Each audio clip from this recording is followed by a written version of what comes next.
ವಿಠ್ಠಲ ರುಕುಮಾಯಿ ಜ್ಯೋತಿಷ್ ಶಾಲೆಗೆ ಸ್ವಾಗತ ಸುಸ್ವಾಗತ. ಬನ್ನಿ, ಸಹನ ಸ್ತ್ರೀ 5 ಜನವರಿ 2000 2:45 ಬೆಳಗ್ಗೆ ತುರುವೇಕೆರೆಯಲ್ಲಿ ಜನನ. ಜ್ಯೇಷ್ಠ ನಕ್ಷತ್ರ, ವೃಶ್ಚಿಕ ರಾಶಿ, ತುಲಾ ಲಗ್ನದಲ್ಲಿ ಜನನ. ನೋಡಿ, ಜ್ಯೇಷ್ಠ ನಕ್ಷತ್ರ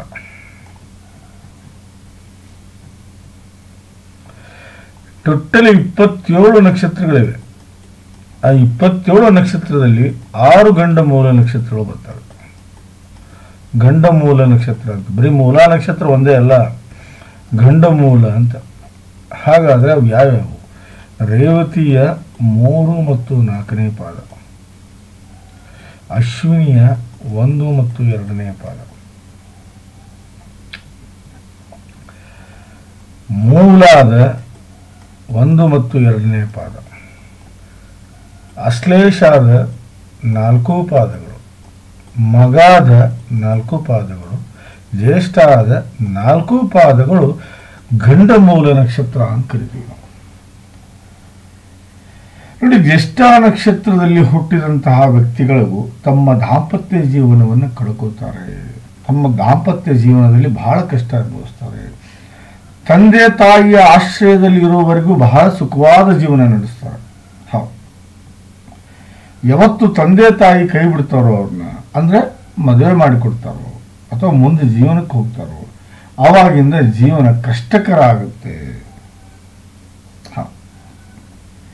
ಇವ್ರಿಗೆ ಹಣ, ಎಜುಕೇಷನ್ನು ಎಲ್ಲ ಇರುತ್ತೆ, ಆದ್ರೆ ಪರ್ಸ್ನಲ್ ಲೈಫ್ ಹಾಳಾಗಿ ಹೋಗುತ್ತೆ ಇವ್ರೆ. ಸೊ ಇದು ಆಗಬಾರ್ದು ಅಂದರೆ ದಯವಿಟ್ಟು ತಾವು ಬಿಟ್ಟು ಏನು ಮಾಡಬೇಕು ಅಂದರೆ ಗೋಮುಖ ಪ್ರಸವ ಪೂಜೆ ಮಾಡಬೇಕು. ಹೌದು, ಗೋಮುಖ ಪ್ರಸವ ಪೂಜೆ. ನೋಡಿ, ವೃದ್ಧಿ ಯೋಗದಲ್ಲಿ ಹುಟ್ಟಿದ್ದಾರೆ ಇವರು. ತಾವು ಭಾಳ ಬೆಳೀತಾರೆ, ಅದರಲ್ಲಿ ಯಾವುದೇ ಚಿಂತೆ ಇಲ್ಲ. ಗೋಮುಖ ಪ್ರಸವ ಪೂಜೆ ಮಾಡಬೇಕು. ಹೌದು, ಈ ಗೋಮುಖ ಪ್ರಸವ ಪೂಜೆ ಮಾಡೋದ್ರಿಂದ ಜ್ಯೇಷ್ಠ ನಕ್ಷತ್ರದಿಂದ ಆಗುವಂಥ ಎಲ್ಲ ಕೆಟ್ಟ ಫಲಗಳು ನಿರ್ಮೂಲನೆ ಆಗುತ್ತೆ. ದಯವಿಟ್ಟು ಜ್ಯೇಷ್ಠ ನಕ್ಷತ್ರದ ಶಾಂತಿಯನ್ನು ನೀವು ಮಾಡಿಸ್ಕೊಳ್ಳಿ ಅಂತ ಹೇಳ್ತಾ ಮುಂದಿನ ಅಧ್ಯಾಯಕ್ಕೆ ಹೋಗ್ತಾ ಇದ್ದೇನೆ.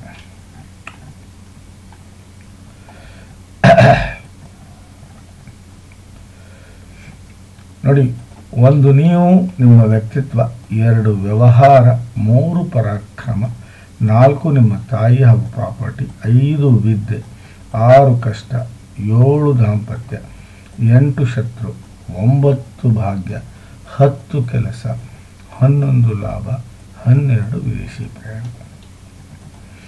ಯಾವುದೇ ಗ್ರಹ ಇರಲಿಲ್ಲ, 0 to 6 ಆಗಲಿ ಅಥವಾ 24 to 29 ಆಗಲಿ ಇದ್ರೆ ಲಾಭ ಸಿಗಲ್ಲ. 6ರಿಂದ 24 ಇರಬೇಕು. 0 to 6 ಅಂದರೆ 0 to 10 ಇಯರ್ಸ್ ಅಂತ, 24 to 29 ಅಂದರೆ 65ರಿಂದ 100 ವರ್ಷ ಅಂತ ಅರ್ಥ. 6ರಿಂದ 24 ಅಂದರೆ 15ರಿಂದ 60 ವರ್ಷ ಅಂತ ಅರ್ಥ. ಇದನ್ನು ನಾವು ಬಾಲ್ಯಾವಸ್ಥೆ ಅಂತ ಕರೆದ್ರೆ, ಇದನ್ನು ವೃದ್ಧಾಪ್ಯ ಅವಸ್ಥೆ ಅಂತ ಕರಿತೀವಿ, ಇದನ್ನು ಯೌವನ ಅವಸ್ಥೆ ಅಂತ ಕರಿತೀವಿ. ಯಾವುದೇ ಗ್ರಹ ಯೌವನ ಅವಸ್ಥೆಯಲ್ಲಿದ್ದರೆ ಒಳ್ಳೆ ಫಲ ಕೊಡುತ್ತೆ. ಹೌದು,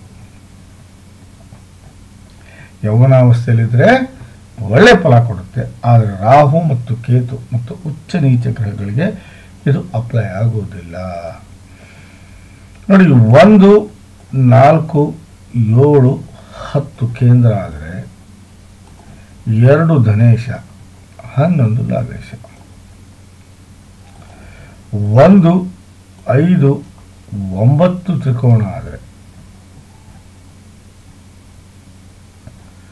ಅದೇ ರೀತಿ 6, 8, 12 ಭಾರಿ ಕೆಟ್ಟ ಸ್ಥಾನಗಳು. 3 50-50, ಒಳ್ಳೆಯದು ಆಗ್ಬೋದು, ಕೆಟ್ಟದ್ದು ಆಗ್ಬೋದು. ಬನ್ನಿ, ಹಾಗಾದರೆ ತುಲಾ ಲಗ್ನದ ಯೋಗಕಾರಕ ಗ್ರಹಗಳ ಬಗ್ಗೆ ತಿಳ್ಕೊಳ್ಳೋಣ. 1ನೇದು ಶುಕ್ರ, 2ನೇದು ಶನಿ, 3ನೇದು ಬುಧ, 4ನೇದು ಚಂದ್ರ, 5ನೇದು ಸೂರ್ಯ. ರಾಹು ಮತ್ತು ಕೇತು ಚೀಲಗಳು ಶಿಷ್ಯಂದ್ರಾದರೆ ಅತಿ ದೊಡ್ಡ ವಿರೋಧಿ ಕುಜ ಹಾಗೂ ಗುರು. ಬನ್ನಿ, ಹಾಗಾದರೆ ನೋಡಿ, ವಕ್ರೀಯ ಶನಿ, ನೀಚ ಶನಿ.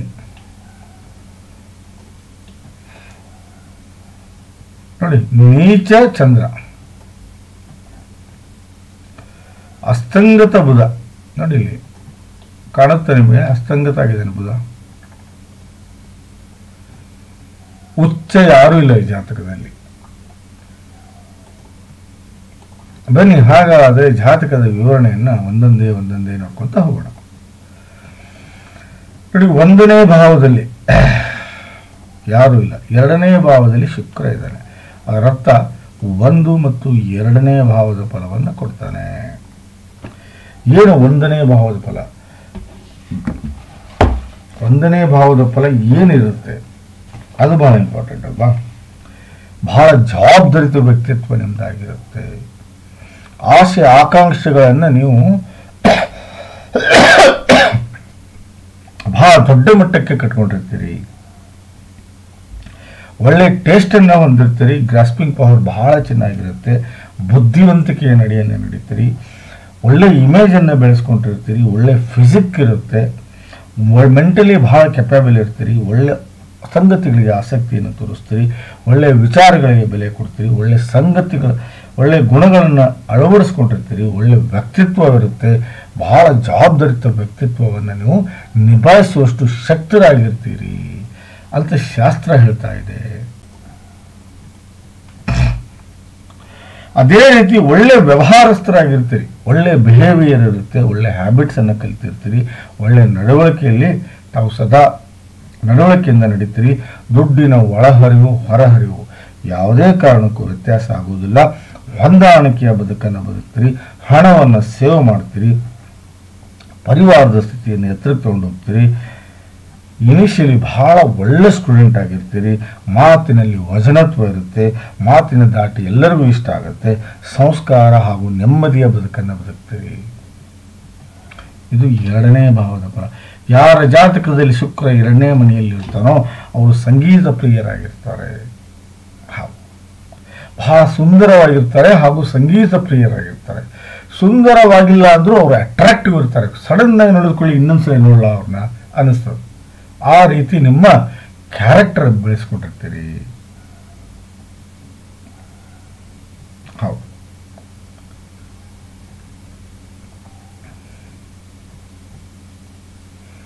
ಆ ರೀತಿ ಕ್ಯಾರೆಕ್ಟರ್ನ ಬೆಳೆಸ್ಕೊಂಡಿರ್ತೀರಿ. ನೀವು ಸಿನಿಮಾ ಇಂಡಸ್ಟ್ರಿ ಆಗಿರ್ಬೋದು, ಫಿಲ್ಮ್ ಇಂಡಸ್ಟ್ರಿ ಆಗಿರ್ಬೋದು, ಅಥವಾ ಮ್ಯೂಸಿಕ್ ಇಂಡಸ್ಟ್ರಿ ಆಗಿರ್ಬೋದು, ಡ್ರಾಮಾ ಇಂಡಸ್ಟ್ರಿ ಆಗಿರ್ಬೋದು, ಇದರಲ್ಲಿ ವಿಪರೀತ ಆಸಕ್ತಿಯನ್ನು ಹೊಂದಿರ್ತೀರಿ. ಒಂದು ನೀವು ಆ್ಯಕ್ಟರ್ ಆಗಿರ್ತೀರಿ, ಇಲ್ಲ ಅದನ್ನು ಪೋಷಕರಾಗಿರ್ತೀರಿ. ನೋಡಿ, 10ನೇ ಭಾವದ ಸ್ವಾಮಿ ಚಂದ್ರ ನೀಚ. ಅದೇ 10ನೇ ಭಾವದ ಸ್ವಾಮಿ ಮನೆಯಲ್ಲಿ ರಾಹು ಗ್ರಹಣ ದೋಷ. ನಾನು ಕೆಲಸದ ವಿಚಾರದಲ್ಲಿ ಗ್ಯಾರಂಟಿ ಕೊಡಲ್ಲ. ನನಗೆ ಕೆಲಸದಲ್ಲಿ ಒಂದು ಒತ್ತಡ ಬರ್ಬೋದು, ಇಲ್ಲ ಕೆಲಸದಲ್ಲಿ ಏರಾಪೇರಿ ಆಗ್ಬೋದು, ಇಲ್ಲ ಕೆಲಸದಲ್ಲಿ ತೊಂದರೆ ಅನ್ಭವಿಸ್ಬೋದು, ಏನಾಗ್ಬೋದು.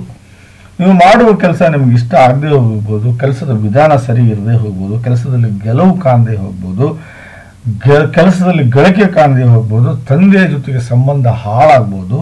ಮಾನ ಪ್ರತಿಷ್ಠೆ, ಸ್ಥಾನ ಮಾನ, ಯಶಸ್ಸು, ಸಂಪತ್ತು, ಐಶ್ವರ್ಯ, ಪ್ರಾಪರ್ಟಿ, ಕೀರ್ತಿ, ಆರೋಗ್ಯ, ಆಯುಷ್ಯ ಸಿಗದೆ ಹೋಗ್ಬೋದು. ಹೌದು, ಯಾಕಂದರೆ 10ನೇ ಮನೆಯಲ್ಲಿ 10ನೇ ಭಾವದ ಸ್ವಾಮಿ ಚಂದ್ರ ನೀಚನಾಗಿ ಅವನ ಮನೆಯಲ್ಲಿ ರಾಹು ಇದ್ದಾನೆ ಅಂದರೆ ದಟ್ ಈಸ್ ಮೋಸ್ಟ್ ಡೇಂಜರಸ್ ಅಂತ ಹೇಳ್ಬೋದು. ಭಾಳ ಡೇಂಜರಸ್. ನೀವು ಶಾಂತಿ ಮಾಡಿಕೊಳ್ಳೇಬೇಕು. ಸಹನಾ ಅವರೇ, ದಯವಿಟ್ಟು ನೀವು ಚಂದ್ರ ಶಾಂತಿ ಮಾಡಿಕೊಳ್ಳೇಬೇಕು, ರಾಹು ಶಾಂತಿ ಮಾಡಿಕೊಳ್ಳೇಬೇಕು, ಕೇತು ಶಾಂತಿ ಮಾಡಿಕೊಳ್ಳೇಬೇಕು. 3ನೇ ಭಾವದಲ್ಲಿ ಸೂರ್ಯ ಇದ್ದಾನೆ, ಏನು ಚಿಂತೆ ಇಲ್ಲ. ಸರ್ಕಾರಿ ನೌಕರಿ ಸಿಕ್ಕೂ ಆಶ್ಚರ್ಯ ಪಡುವಂಗಿಲ್ಲ. 10ನೇ ಭಾವದ ಸ್ವಾಮಿ, 11ನೇ ಭಾವದ ಸ್ವಾಮಿ ಬುಧ ಅಸ್ತಂಗತ ಆಗಿದ್ದಾನೆ. ಅವನನ್ನು ಆಕ್ಟಿವ್ ಮಾಡೋದು ಬೇಡ. ಹೌದು, ಜಾತಕ ಬಹಳ ಕೆಟ್ಟಿದೆಯಮ್ಮ ನಿಮ್ಮದು. ನಿಮ್ಮ ಎಜುಕೇಶನ್ ಬಗ್ಗೆ ನಾನು ಮಾತಾಡಲ್ಲ, ನಿಮ್ಮ ಪರ್ಸನಲ್ ಲೈಫ್ ಬಗ್ಗೆ ನಾನು ಮಾತಾಡಲ್ಲ. ಆದ್ರೆ ದಾಂಪತ್ಯ ಮಾತ್ರ ನಿಮ್ಮದು ಸರಿ ಹೋಗೋದಿಲ್ಲ. ಬಹಳ ತೊಂದರೆಗೀಡಾಗ್ತೀರಿ. ದಾಂಪತ್ಯದ ವಿಷಯದಲ್ಲಿ ಬಹಳ ತಪ್ಪು ಹೆಜ್ಜೆಯನ್ನು ಇಡ್ತೀರಿ. ದಾಂಪತ್ಯದ ವಿಷಯದಲ್ಲಿ ಬಹಳ ನೋವನ್ನು ಅನುಭವಿಸ್ತೀರಿ. ಇದು ಸತ್ಯ. ನೋಡಿ, ಕೇತು 4ನೇ ಭಾವದಲ್ಲಿದ್ದಾನೆ. ಈ ಮನೆಯ ಸ್ವಾಮಿ 7ನೇ ಭಾವದಲ್ಲಿ ನೀಚ ಆಗಿದ್ದಾನೆ. ಹಾಗಾಗಿ ಇಲ್ಲೇ ಯಾವುದೇ ಕಾರಣಕ್ಕೂ ಕೇತು ನಿಮ್ಗೆ ಒಳ್ಳೆ ಫಲವನ್ನು ಕೊಡುವುದಿಲ್ಲ. ಹೌದು, ಅಷ್ಟು ಹೇಳ್ಕೊಳ್ಳೋಷ್ಟು ತಾಯಿ ಜೊತೆಗೆ ನಿಮ್ಮದು ವ್ಯಾಮೋಹ, ಪ್ರೀತಿ, ಪ್ರೇಮ ಸಂಬಂಧ ಉಳಿಯುವುದಿಲ್ಲ. ಯಾವುದೇ ವ್ಯವಹಾರ ಮಾಡಿ ಹಾಳಾಗುತ್ತೆ. ನೆಮ್ಮದಿಯ ಬದುಕು ಸಿಗೋದಿಲ್ಲ, ಸುಖಮಯ ಜೀವನ ಸಿಗೋದಿಲ್ಲ, ಪ್ರಾಪರ್ಟಿ ವಿಚಾರದಲ್ಲಿ ಗದ್ದಲ ಆಗುತ್ತೆ. ಹೈಯರ್ ಎಜುಕೇಷನ್ ನಿಮಗೆ ಸಿಕ್ಕರೂ ಸಹ ಹಾರ್ಟ್ ರಿಲೇಟೆಡ್ ಪ್ರಾಬ್ಲಮ್ ಬಂದೇ ಬರುತ್ತೆ.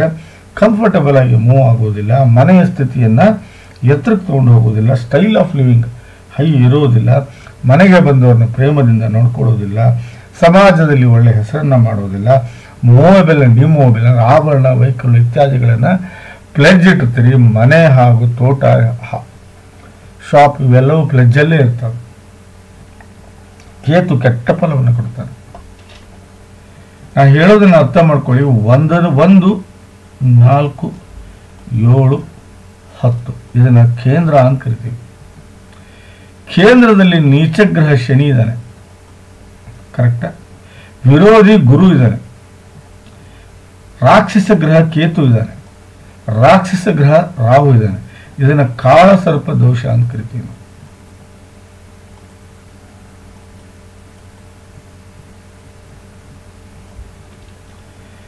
ಭಾರಿ ಕೆಟ್ಟ ದೋಷ ಮಾಡಿದ್ದು,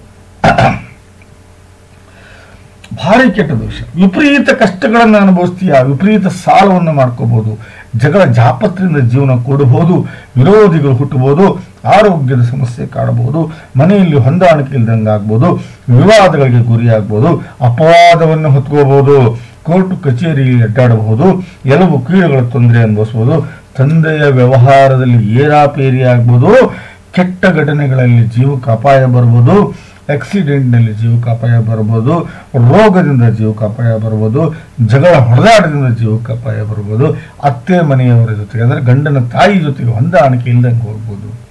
ಇವೆಲ್ಲವೂ ಕಾಳಸರ್ಪದೋಷದಿಂದ ಆಗುವಂಥ ಕೆಟ್ಟ ಫಲಗಳು. ಇದರಲ್ಲಿ ಯಾವುದಾದ್ರೂ ಒಂದು ನಿಮ್ಮನ್ನು ಬಹಳ ಪೀಡಿಸುತ್ತಮ್ಮ. ನಾ ಹೇಳೋದು ಅರ್ಥ ಮಾಡ್ಕೊಮ್ಮ. 1ನೇ ಮನೆಯಲ್ಲಿ ಯಾರಿಲ್ಲ, 4ನೇ ಮನೆಯಲ್ಲಿ ರಾಕ್ಷಸ ಗ್ರಹ ಕೇತು, 7ನೇ ಮನೆಯಲ್ಲಿ ನೀಚ ಶನಿ ಹಾಗೂ ವಿರೋಧಿ ಗುರು, 10ನೇ ಮನೆಯಲ್ಲಿ ರಾಹು. ಇದನ್ನು ಕಾಳಸರ್ಪ ದೋಷ ಅಂತಾನೆ ಕರೆಯುವುದು ನಾವು. ದಯವಿಟ್ಟು ನಾಗ ಪ್ರತಿಷ್ಠಾಪನೆ ಮಾಡ್ಕೊಳ್ಳೇಬೇಕು ನೀವು, ಇಲ್ಲ ಅಂದ್ರೆ ನಡೆಯುವುದಿಲ್ಲ. 5ನೇ ಮನೆಯಲ್ಲಿ ಕುಜ, ಯಾರಿವನು ವಿರೋಧಿ.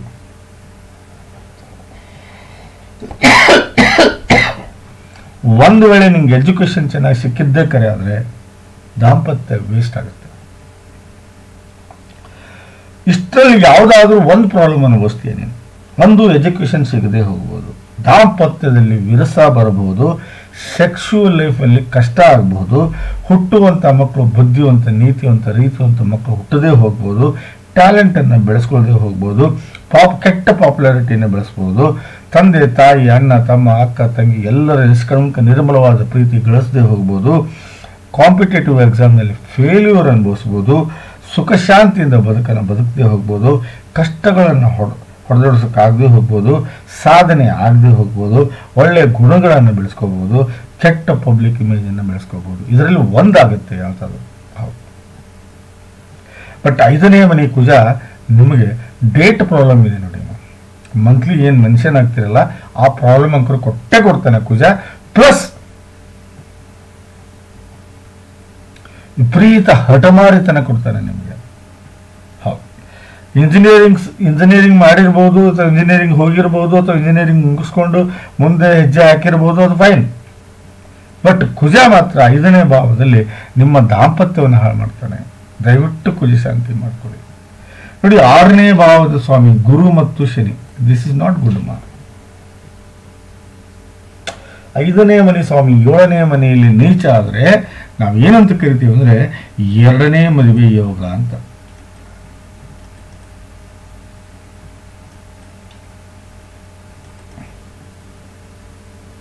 ಆರನೇ ಮನೆ ಸ್ವಾಮಿ ಇವನು 7ನೇ ಮನೆಯಲ್ಲಿ ಇದ್ದಾನೆ, ಪ್ಲಸ್ 5ನೇ ಮನೆ ಸ್ವಾಮಿ 7ನೇ ಮನೆಯಲ್ಲಿ ನೀಚ ಆಗಿದ್ದಾನೆ. ದಾಂಪತ್ಯ ಆಗಲ್ಲ ತಾಯಿ. ಬಹಳ ಕಷ್ಟ ಆಗುತ್ತೆ. ದಾಂಪತ್ಯ ಅಷ್ಟು ಹೇಳ್ಕೊಳ್ಳುವಷ್ಟು ನಿಂದು ಸರಿ ಹೋಗುವುದಿಲ್ಲ. ಹೆಂಡತಿಯ ಗುಣ ಗಂಡನಿಗೆ ಇಷ್ಟ ಆಗೋದಿಲ್ಲ, ಗಂಡನ ಗುಣ ಹೆಂಡತಿಗೆ ಇಷ್ಟ ಆಗೋದಿಲ್ಲ. ದಾಂಪತ್ಯದ ಆಯುಷ್ಯ ಬಹಳ ಕಡಿಮೆ ಆಗುತ್ತೆ. ಪಾರ್ಟ್ನರ್ಶಿಪ್ ವ್ಯವಹಾರ ಹಾಳಾಗುತ್ತೆ, ಸೆಕ್ಸುವಲ್ ಲೈಫ್ ಹಾಳಾಗುತ್ತೆ. ದಿನನಿತ್ಯದ ನಡವಳಿಕೆ ಅಂದರೆ ಒಂದಿನ ಕಷ್ಟ ಒಂದಿನ ಸುಖ ಒಂದೇ ಲೆವೆಲ್ ಹೋಗುತ್ತೆ. ಕಷ್ಟ ಅಂದರೆ ಕಷ್ಟನೇ ಬಂದೇ ಬರುತ್ತೆ. ಸ್ವಂತ ಬಿಸ್ನೆಸ್ ಮಾಡಿದರೆ 100% ಕ್ಲಿಕ್ ಆಗ್ತೀರಾ. ಪ್ರೊಫೆಷ್ನಲಿ ನೀವು ಕ್ಲಿಕ್ ಆಗೋದಿಲ್ಲ. ಸ್ವಂತ ಬಿಸ್ನೆಸ್ಸು ಕ್ಲಿಕ್ ಆಗೋಲ್ಲ. I am sorry. ನಾ ಇಲ್ಲಿ ಯಾಕೆ ಇಷ್ಟು ಒತ್ತು ಕೊಟ್ಟು ಹೇಳ್ತಾ ಇದ್ದೇನೆ ಅಂದರೆ 9ನೇ ಭಾವದ ಸ್ವಾಮಿ, 9ನೇ ಭಾವದ ಸ್ವಾಮಿ ಅಸ್ತಂಗತ ಆಗಿದ್ದಾನೆ. ಈಗ 3ನೇ ಭಾವದಲ್ಲಿ 9ನೇ ಭಾವದ ಸ್ವಾಮಿಯನ್ನ ನಾವು ಆಕ್ಟಿವೇಟ್ ಮಾಡಬಹುದು. ಸ್ವಲ್ಪ ಫ್ಯೂಚರ್ ಲೇಟ್ ಆಗಿ ಬರುತ್ತೆ. 3ನೇ ಭಾವ ಲೇಟು, ಗುಡ್ಡಕ್ಕೆ ಮಣ್ಣು ಹೊಡೆಯೋದು ಅಂತ. ಫಾರ್ ಎಕ್ಸಾಂಪಲ್, ನೀವು ತುಮಕೂರಿಂದ ಬೆಂಗಳೂರಿಗೆ ಹೋಗ್ತಾ ಇದ್ದೀರಿ ಅಂತ ತಿಳ್ಕೊಳ್ಳಿ. 1.5 hour ಜರ್ನಿ, ಅದನ್ನು 3 ತಾಸು ಮಾಡ್ತೀರಾ. ಕಾರಣ ಬುಧ 3ನೇ ಮನೆಯಲ್ಲಿದ್ದಾನೆ. ಅವನು ಆಕ್ಟಿವೇಟ್ ಮಾಡಿದರೆ ನಿಮ್ಮ ಫ್ಯೂಚರ್ ಇದೆ, ಇಲ್ಲ ಅಂತಲ್ಲ, ಸ್ವಲ್ಪ ಲೇಟ್ ಆಗುತ್ತೆ. ಆದರೆ ಆಕ್ಟಿವೇಟ್ ಮಾಡೋದು ಒಳ್ಳೆಯದು. ಬಟ್ 3ನೇ ಭಾವದ ಫಲವನ್ನು ಸಂಪೂರ್ಣವಾಗಿ ಅನುಭವಿಸ್ತೀವಿ ನಾವು. ಹೌದು, 3ನೇ ಭಾವದ ಫಲ ಅಕ್ಕ ತಂಗಿ, ಅಣ್ಣ ತಮ್ಮ ಹಾಗೂ ಕಸನ್ ಜೊತೆ ಒಳ್ಳೆ ಸಂಬಂಧವನ್ನು ಬೆಳೆಸ್ತೀರಿ. ಬಹಳ ಪರಾಕ್ರಮಿಯಾಗಿರ್ತೀರಿ. ಆಟಗಳಲ್ಲಿ ರುಚಿ ತೋರಿಸ್ತೀರಿ. ಬಾಡಿಯಲ್ಲಿ ಸ್ಟ್ರೆಂತ್ ಇರುತ್ತೆ. ಕೆಲಸದ ಕೆಪಾಸಿಟಿ ಎಕ್ಸ್ಟ್ರಾ ಆರ್ಡಿನರಿ ಆಗಿರುತ್ತೆ. ಹಾರ್ಡ್ ವರ್ಕರ್ ಆಗಿರ್ತೀರಿ. ಬರವಣಿಗೆ ಹಾಗೂ ಸಾಹಿತ್ಯದಲ್ಲಿ ಆಸಕ್ತಿಯನ್ನು ಹೊಂದಿರ್ತೀರಿ. ಕಲೆಯಲ್ಲಿ ಆಸಕ್ತಿಯನ್ನು ಹೊಂದಿರ್ತೀರಿ. ಮಾತಿನಲ್ಲಿ ವಚನತ್ವ ಇರುತ್ತೆ. ಬಹಳ ಪ್ರಯತ್ನಶೀಲರಾಗಿರ್ತೀರಿ. ಕೋರ್ಟು ಕಚೇರಿಯಲ್ಲಿ ಗೆಲುವು ಕಾಣ್ತೀರಿ. ತಿರುಗಾಟದಲ್ಲಿ ಲಾಭವನ್ನು ಅನುಭವಿಸ್ತೀರಿ. ಇದು 3ನೇ ಭಾವದ ಫಲ.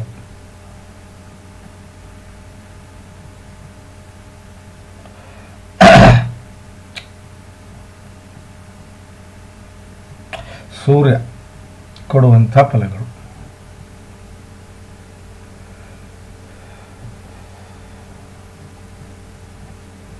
ಇಲ್ಲಿ ಗುರುವಿನಿಂದ ನೀಚ ಭಂಗ ಆಗುವುದಿಲ್ಲ, ಕುಜನಿಂದ ನೀಚ ಭಂಗ ಆಗುತ್ತೆ, ಸೂರ್ಯನಿಂದ ನೀಚ ಭಂಗ ಆಗುತ್ತೆ. ಶನಿ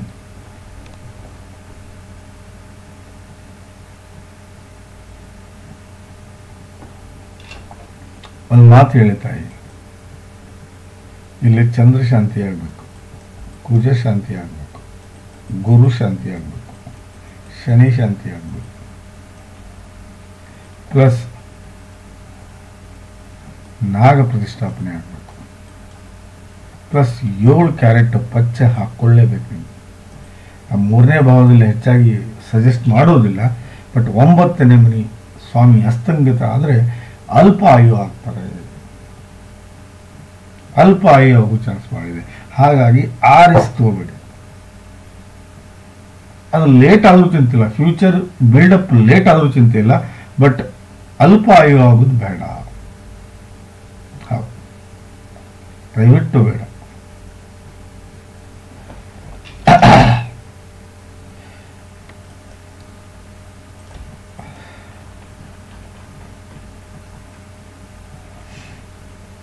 ನೋಡಿ, 1ನೇ ಭಾವದ ಸ್ವಾಮಿ ಶುಕ್ರ 6ರಲ್ಲಿದ್ದಾನೆ, ಲಂಪಟ ದೋಷ ಇದೆ. 5ನೇ ಭಾವದ ಸ್ವಾಮಿ ಬುಧ 4ರಲ್ಲಿದ್ದಾನೆ. 7ನೇ ಭಾವದ ಸ್ವಾಮಿ ಅಷ್ಟಮದಲ್ಲಿದ್ದಾನೆ. 9ನೇ ಭಾವದ ಸ್ವಾಮಿ 4ರಲ್ಲಿದ್ದಾನೆ. ಸೊ ದಾಂಪತ್ಯ ಹಾಳಾಗುವ ಎಲ್ಲ ಲಕ್ಷಣಗಳು ಕಾಣ್ತಾ ಇದ್ದಾವೆ. ತಾವು ದಯವಿಟ್ಟು ಅರ್ಕ ವಿವಾಹ ಮಾಡಿಕೊಳ್ಳೇಬೇಕು. ಅರ್ಕ ವಿವಾಹ ಮಾಡಿಕೊಳ್ಳೇಬೇಕು. ಮದುವೆಗಿಂತ ಮುಂಚೆ ಅಪ್ಪಿತಪ್ಪಿ ಲವ್ ಮ್ಯಾರೇಜ್ ಅಂತ ಆದರೆ, ಲವ್ ಕಮ್ ಅರೇಂಜ್ ಆದರೆ 100% ಡೈವರ್ಸ್ ಆಗುತ್ತೆ. ನೀವು ಅರ್ಕ ವಿವಾಹ ಮಾಡಿಕೊಂಡು ಜಾತಕ ಹೊಂದಾಣಿಕೆ ಮಾಡ್ಕೊಂಡು ನೀವು ಮದುವೆ ಆಗಿ. ದಯವಿಟ್ಟು ಒಂದೊಂದ್ಸಲ ಬೇಜಾರಾಗುತ್ತಮ್ಮ, ಹೇಳೋಕ್ಕೆ ಬೇಜಾರಾಗುತ್ತೆ. ಜಾತಕ ಹೇಳೋಕ್ಕೆ ಬೇಜಾರಾಗುತ್ತೆ.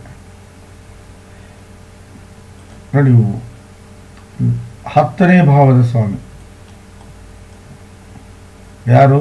ಶನಿ 5ನೇ ಮನೆಯಲ್ಲಿದ್ದಾನೆ. ಸೂರ್ಯ ರಾಹು ಪೀಡಿತನಾಗಿದ್ದಾನೆ. ನೀವು ನಾಗ ಪ್ರತಿಷ್ಠಾಪನೆ ಮಾಡಿದರೆ ಸರ್ಕಾರಿ ನೌಕರಿ, ಇಲ್ಲ ಅಂದರೆ ಇಲ್ಲ. ಸರ್ಕಾರಿ ನೌಕರಿ ನೋಡಿ, ನೀವು ನಾಗ ಪ್ರತಿಷ್ಠಾಪನೆ ಮಾಡಿಕೊಂಡ್ರೆ ನಿಮ್ದು ಸರ್ಕಾರಿ ನೌಕರಿ, ಇಲ್ಲ ಅಂದ್ರೆ ಇಲ್ಲ. ನೋಡಿ, ಈಗ ಶುಕ್ರದಶೆ ನಡೀತಾ ಇದೆ ತಾಯಿ, ನಿಮಗೆ 2ನೇ ಭಾವದ ಸ್ವಾಮಿ ನಡೀತಾ ಇದೆ 27ರವರೆಗೂ. ಹಾಗಾಗಿ ನಿನಗೆ ಯಾವುದೇ ರೀತಿ ತೊಂದರೆ ಅನಿಸಿಲ್ಲ. ನಾ ಹೇಳೋದನ್ನ ಅರ್ಥ ಮಾಡ್ಕೊಳ್ಳಮ್ಮ. ತ್ರಿಪಿಂಡ ನಾರಾಯಣ ಬಲಿ, ಸಾರಿ, ಗೋಮುಖ ಪ್ರಸವ. ಫಸ್ಟು ಗೋಮುಖ ಪ್ರಸವ ಮಾಡ್ಕೊಳ್ಳಿ, 2ನೇದು ನಾಗ ಪ್ರತಿಷ್ಠಾಪನೆ ಮಾಡ್ಕೊಳ್ಳಿ, 3ನೇದು ಅರ್ಕ ವಿವಾಹ ಮಾಡ್ಕೊಳ್ಳಿ, 4ನೇದು ಚಂದ್ರ, ಗುರು, ಶನಿ ಹಾಗೂ ಕುಜನ ಶಾಂತಿ ಮಾಡ್ಕೊಳ್ಳಿ. ಪ್ಲಸ್ 7 ಕ್ಯಾರೆಟ್ ಪಚ್ಚೆಯನ್ನು ಧರಿಸಿ. ಯಾಕಂದರೆ ಲೇಟ್ ಆದರೂ ಚಿಂತಿಲ್ಲ, ಲೇಟೆಸ್ಟ್ ಆಗಿಬರಲಿ. ದಯವಿಟ್ಟು ಜಾತಕ ಭಾಳ ಕೆಟ್ಟಿದೆ. ಟೋಟಲಿ 9 ಗ್ರಹಗಳಲ್ಲಿ 6 ಗ್ರಹ ಕೆಟ್ಟಿದೆ. 6 ಯಾಕೆ? ಹೆಚ್ಚಿಗೆನೇ ಕೆಟ್ಟಿದೆ. ನೋಡಿ, ನಾಗ ಪ್ರತಿಷ್ಠಾಪನೆಯಲ್ಲಿ ರಾಹುಕೇತು ಬಂದ್ಬಿಡ್ತಾರೆ. ಅರ್ಕ ವಿವಾಹದಲ್ಲಿ ಮದುವೆ ಪ್ರಾಬ್ಲಮ್ ಸಾಲ್ವ್ ಆಗುತ್ತೆ. ಗೋಮುಖ ಪ್ರಸವದಲ್ಲಿ ಜ್ಯೇಷ್ಠ ನಕ್ಷತ್ರದ ಶಾಂತಿ ಆಗುತ್ತೆ. ದಯವಿಟ್ಟು ನಾನು ಹೇಳೋದನ್ನು ಸರಿಯಾಗಿ ಅರ್ಥ ಮಾಡಿಕೊಂಡು ನೀವು ಮಾಡ್ಕೊಳ್ಳಿ ಅಂತ ಹೇಳ್ತಾ ಈ ಜಾತಕದ ವಿಶ್ಲೇಷಣೆ ಮುಗಿಸ್ತಾ ಇದ್ದೀನಿ. ನಮಸ್ಕಾರ.